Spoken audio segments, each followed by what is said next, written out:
Hello everyone, welcome back to the Samajik Guru channel. आज हम करने जा रहे हैं क्लास 12th के बिजनेस स्टडीज का मॉडल टेस्ट पेपर, जो कि हेल्प करने वाला है आपके प्री बोर्ड के एग्जाम्स में। तो वीडियो को स्टार्ट करते हैं। उससे पहले अगर चैनल पे नए आए हैं तो चैनल को फटाफट से सब्सक्राइब कर लो, क्योंकि यहाँ पर इस तरीके का हेल्पफुल कंटेंट अपलोड होता रहता है।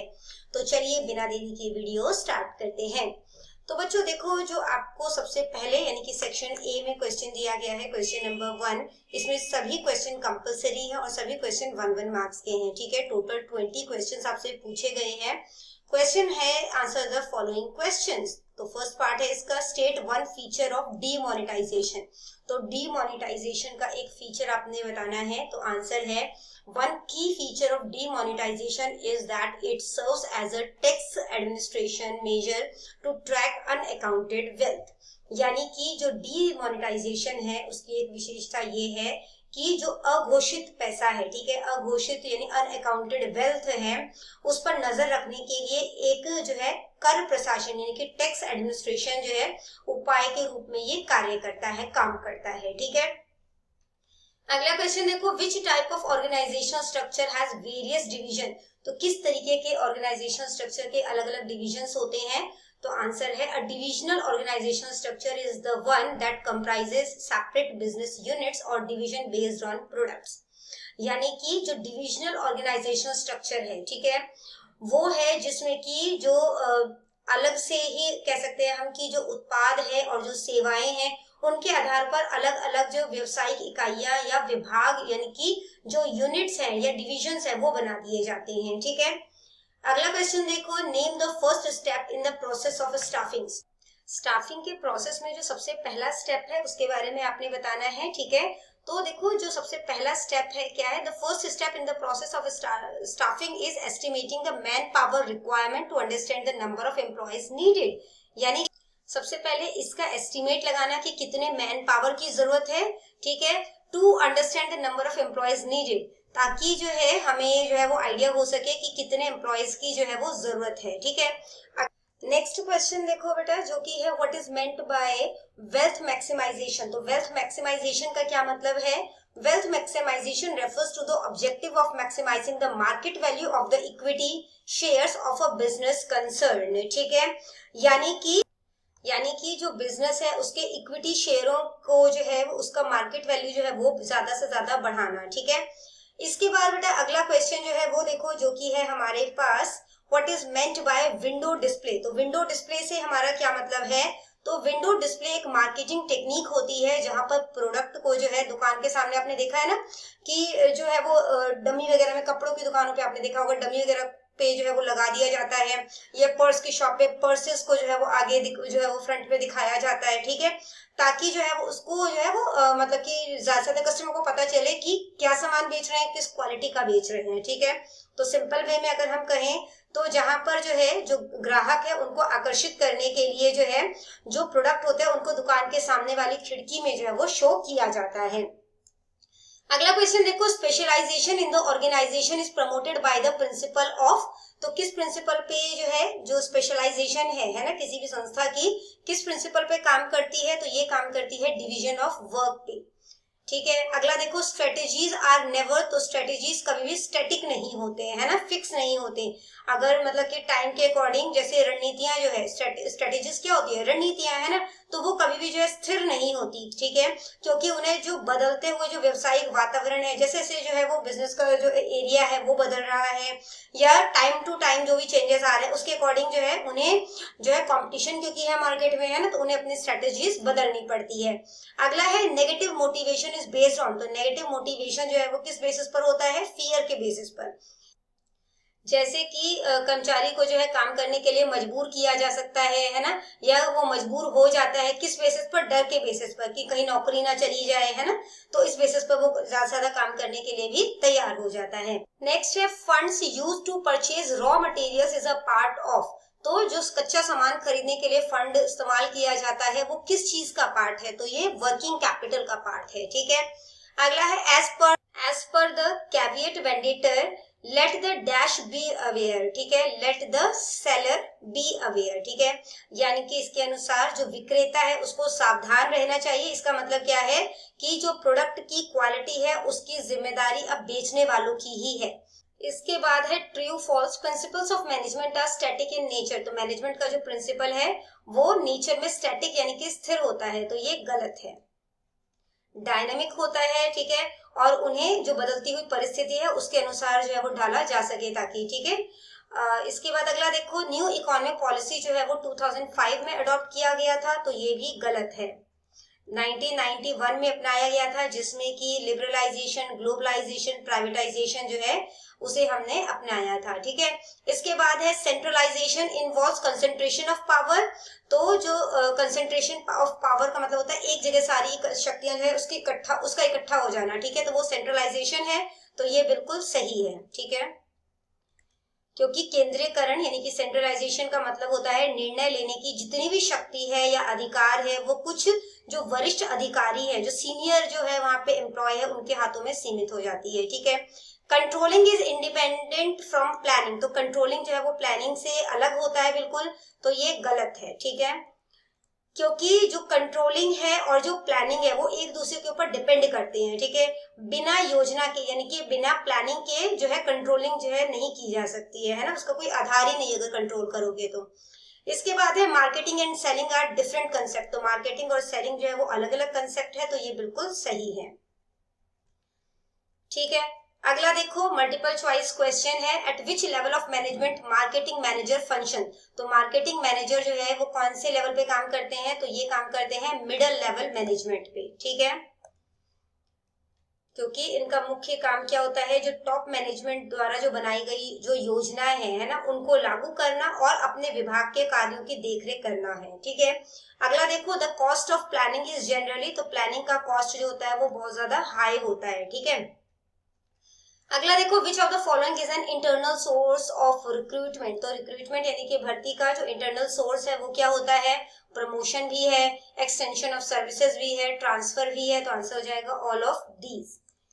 अगला है Maslow's theory of motivation deals with, तो मैस्लो की जो थ्योरी है मोटिवेशन की, ठीक है, वो किस चीज से डील करती है, तो ये डील करती है हिरार्की ऑफ नीड से, ठीक है, यानी कि जरूरतें, इंसान की जो जरूरतें हैं वो एक क्रम में होती है, ठीक है, बुनियादी जरूरतों से लेकर आत्म साक्षात्कार यानी कि सेल्फ एक्चुअलाइजेशन तक होती है। अगला है a consumer needs protection against, तो एक कंज्यूमर को प्रोटेक्शन की जरूरत होती है किन चीजों से, अनफेयर ट्रेडिंग प्रैक्टिसेस से, तो अनफेयर ट्रेडिंग प्रैक्टिसेस में जो है वो आप एग्जांपल ले सकते हो जैसे कि चीजों में मिलावट करना, है ना, जमाखोरी करना, तो उन चीजों से प्रोटेक्शन चाहिए होता है कंज्यूमर को।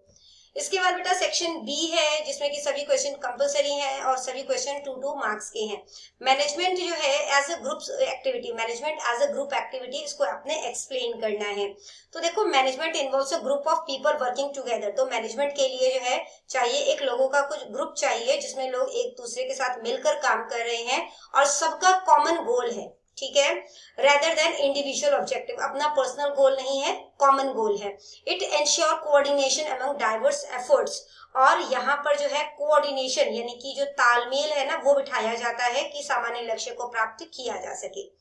अगला क्वेश्चन देखो, what is the principle of order, तो प्रिंसिपल ऑफ ऑर्डर क्या है, the principle state that there should be a fixed place for everything, materials and everyone in the organisation to ensure efficiency, तो ये सिद्धांत जो है वो कहता है कि हर चीज का एक फिक्स जगह होना चाहिए कि कौन सी चीज कहाँ पर रखी हुई है, और हर पर्सन का जो भी उस संस्था में काम कर रहा है उसकी जितनी भी उसकी एफिशिएंसी है ना, उसके अकॉर्डिंग उसकी जगह होनी चाहिए ताकि काम जो है वो अच्छे तरीके से हो सके, ठीक है। इसके बाद जो है अगला क्वेश्चन देखो जो कि है हमारे पास, what are the rules, rules क्या होते हैं, तो आंसर है rules are specific statement that inform what is to be done, तो रूल जो है यानी जो नियम है वो ये बताता है कि क्या किया जाना है और क्या नहीं किया जाना, that are rigid and do not allowed discretion, और ठीक है, तो ये जो है इनको जो है मानना जरूरी होता है, उसमें बदलाव जो है नहीं किया जा सकता। अगला क्वेश्चन देखो, टू फीचर्स बताने हैं इनफॉर्मल ऑर्गेनाइजेशन के। तो पहला है it arises spontaneously based on personal interaction. ठीक है, यानी कि यह अपने आप जो है आपसी संबंधों से बनता है, और it does not follow a formal chain of command और ऑफिशियल चैनल ऑफ कम्युनिकेशन, यानी कि इसमें सूचना के आदान प्रदान के लिए कोई भी औपचारिक रास्ता यानी कि ऑफिशियल पाथ या ऑफिशियल चैनल नहीं होता। ठीक है, अगला क्वेश्चन देखो, क्वेश्चन नंबर 5 जो कि है हमारे पास explain off the job training method. तो off the job training method जो है उसको आपने जो है वो एक्सप्लेन करना है। ठीक है, तो इसका आंसर देखो, इट इज ट्रेनिंग मेथड। तो ये एक ट्रेनिंग मेथड है where employees are trained away from their actual work floor. तो जिसमें कि जो है उन जो एम्प्लॉयज है उनको उनके कार्यस्थल से दूर ले जाकर ट्रेनिंग दी जाती है, ताकि वो बिना किसी काम के दबाव में नई चीजें जो है वो सीख सके। ठीक है, अगला क्वेश्चन देखो, what do you understand by democratic leadership style. तो डेमोक्रेटिक लीडरशिप स्टाइल से जो है वो आप क्या समझते हैं। तो इसका आंसर है, in this style the leader takes decision after consulting with the subordinates and encourage participation in the decision making process. यानी कि डेमोक्रेटिक जो लीडरशिप स्टाइल है उसमें लीडर जो होते हैं यानी जो नेता है वो अपने अधीनस्थ यानी जो अपने सब ऑर्डिनेट होते हैं उनसे सलाह लेकर निर्णय भी लेता है, और सभी को अपनी राय जो है देने का मौका भी देता है। ठीक है, इसके बाद अगला क्वेश्चन देखो, टू लिमिटेशंस बताना है कंट्रोलिंग के। तो आंसर है difficulty in setting quantitative standards, यानी कि जो क्वांटिटेटिव स्टैंडर्ड्स है, ठीक है, यानी कि हर चीज के लिए सटीक मानक तय करना मुश्किल हो जाता है। इसके अलावा है little control over external factor like government policies और कंपटीशन। तो जो बाहरी कारक होते हैं जैसे कि गवर्नमेंट पॉलिसीज हो गया है ना, या कंपटीशन हो गया, उस पर प्रबंधन का कोई नियंत्रण जो है वो नहीं होता। इसके बाद क्वेश्चन नंबर 8 देखो, जो कि है फिक्स्ड कैपिटल से आप क्या समझते हैं। तो फिक्स्ड कैपिटल जो है वो क्या होता है। तो देखो यहाँ पे इसका आंसर दिया गया, fixed capital refers to the investment in long term asset. तो जब हम लॉन्ग टर्म एसेट्स में जैसे कि लैंड, बिल्डिंग, मशीनरी, इन सब पर जो है वो इन्वेस्ट करते हैं, ठीक है, are use in the business for a long period. तो इन सब पर जब इन्वेस्टमेंट किया जाता है, ठीक है, तो इसे जो है वो हम लोग फिक्स्ड कैपिटल कहते हैं। अगला क्वेश्चन है, state any two advantages of branding to marketers of goods and services. तो दो फायदे बताने हैं। तो सबसे पहला फायदा जो है वो इसका क्या है कि it helps in product differentiation from competitors, यानी कि ब्रांडिंग से जो है जो प्रोडक्ट है बाजार में दूसरों से जो है वो अलग दिखता है। और सेकंड पॉइंट है, it enables the firm to change a differential price for established brands. एक अच्छा ब्रांड जो होता है ना, वो नाम होने पर कंपनी जो है वो ज्यादा कीमत जो है वो भी चीज वसूल कर सकती है। ठीक है, जैसे एक फिक्स्ड जो है अगर ब्रांड जो है वो ज्यादा जो है वो चल जाए तो उसको अपने लेवल पे जो है मोनोपोली बन जाती है बेसिकली, है ना, तो वो अपने हिसाब से उसकी चीज की जो रेट है वो तय की जा सकती है। अगला क्वेश्चन देखो, state any two reliefs available to consumer under consumer protection act 2019। तो कौन कौन से दो रिलीफ दिए गए हैं वो आपने बताने हैं। आंसर है removal of defect in the goods, यानी कि सामान की खराबी को दूर करवाना, और दूसरा है replacement of the defective product with a new one और refund of the price paid, यानी कि खराब सामान को बदलवाना या अपना पैसा वापस पाना। ठीक है, इसके बाद बेटा सेक्शन सी में आपको क्वेश्चंस में जो है वो चॉइसेस दिए गए हैं। 4 क्वेश्चन है। क्वेश्चन नंबर 1 है, discuss in brief any 4 features of management, या फिर 4 डिफरेंस बताना है between the contribution of Taylor and Fayol. अगला है, discuss in brief any 4 dimension of the business environment, या फिर things do not always go according to plan. इसको जो है वो क्रिटिकली आपने इवेल्युएट करना है। नेक्स्ट है, 4 एडवांटेजेस बताने हैं एक्सटर्नल सोर्स ऑफ रिक्रूटमेंट के, या फिर an effort to control everything may end up in controlling nothing. इसको आपने एक्सप्लेन करना है। या फिर जो कंज्यूमर प्रोटेक्शन एक्ट 2019 के अंदर जो है कंज्यूमर को 4 राइट्स दिए गए हैं, 4 अधिकार दिए गए हैं, उसके बारे में बताना है। या फिर आपने 4 फायदे बताने हैं पैकेजिंग ऑफ कंज्यूमर प्रोडक्ट्स के। सेक्शन डी में बेटा जो है आपको केस स्टडी दी गई है। ठीक है, क्वेश्चन देखते हैं, what was the market share of super fine rice limited before the decline in sale. तो सेल गिरने से पहले जो है वो प्राइस कितना था। ठीक है, तो यहाँ पे देखो 55% का सेल था। इसके बाद अगला देखो, what was the company sales policy. Company की सेल पॉलिसी जो है वो क्या है। तो सेल ओनली फॉर कैश। ठीक है, तो ये उसकी पॉलिसी है कि सिर्फ कैश में सामान को बेचता है। अगला क्वेश्चन क्या है कि what change did the competitors make the that affected super fine rice limited. तो किस चीज से जो है वो सुपर फाइन राइस लिमिटेड को जो है के कॉम्पिटिटर्स को अफेक्ट हुआ। ठीक है, तो यहाँ पर देखो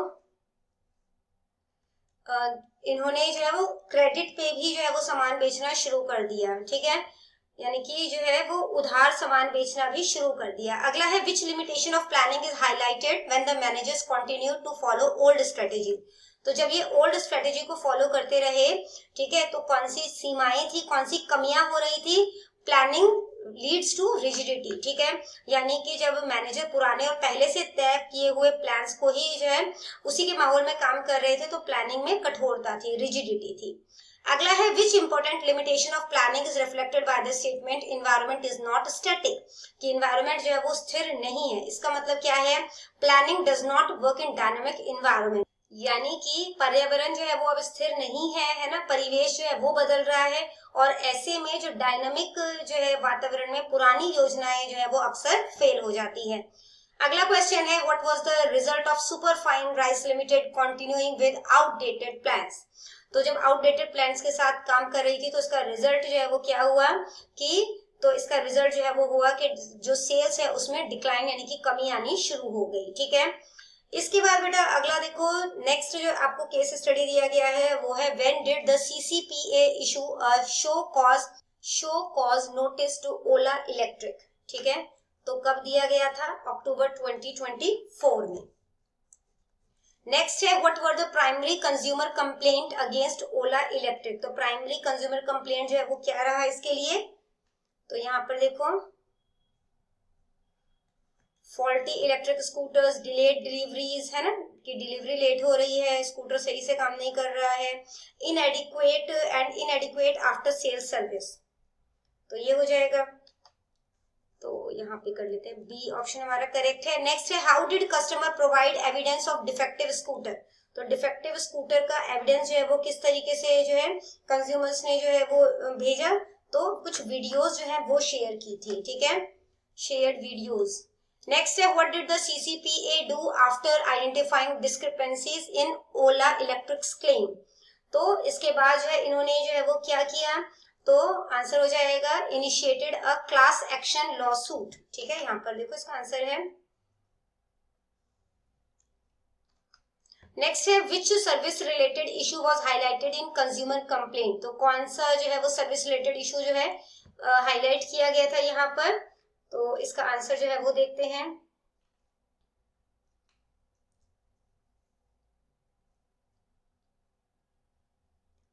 इनएडिक्वेट आफ्टर सेल्स सर्विसेज। ठीक है,